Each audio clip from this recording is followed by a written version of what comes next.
Happy Thursday, everyone. Linda Lerma here with another short message I'd like to share. This message is directed towards all the teachers and administrators in the public school system. I'm sure many of you often wonder whether you really make a difference. So I wanted to share a story.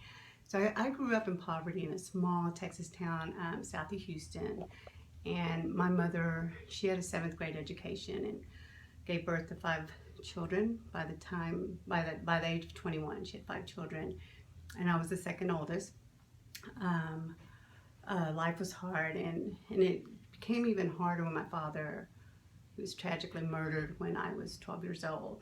And so my mom had to work 2 or 3 jobs at one time and support us, and I often found myself having to stay home to take care of my brothers while she worked the next day just to make ends meet. And to help support the family, my older sister and I both started working at 13 and 14 when we had to lie about our age and just said we were 16.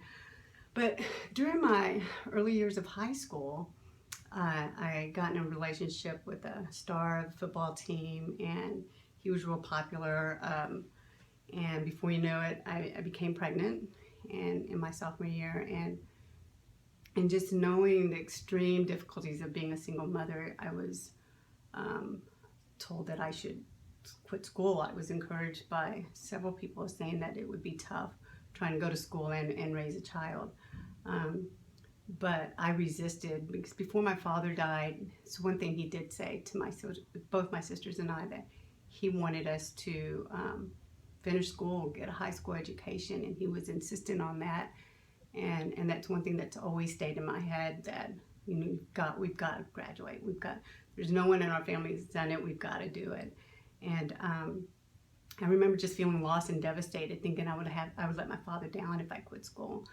But I had a teacher, Mrs. Diane Taylor, beautiful woman. I was in her class, and I shared my concerns with her about having to quit school, and she encouraged me to stay in school. And she said, I'll help you get a job, I'll help you get a scholarship, I'll help you find the ones that you need.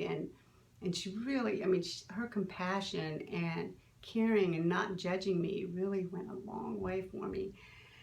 And I find myself thinking about it a lot, just thinking, like, if it wasn't for her compassion, I wouldn't be here today. And yes, I did. I finally felt there was hope. I just remember thinking, gosh, I'll be able to do this. I can do this on my own. I can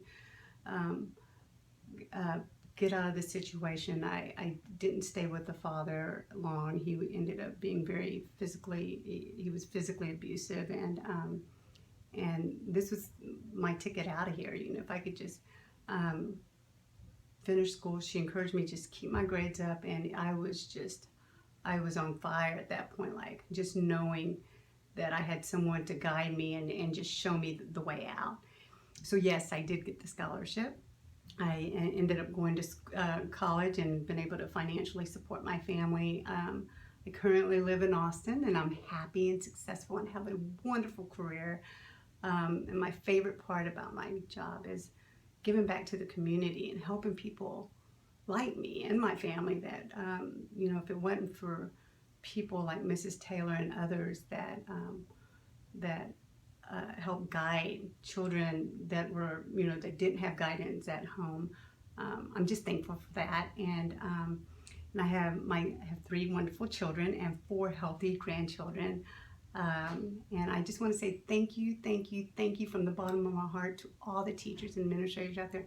And just know that you are changing lives. And thanks for caring, and thanks for showing compassion to others.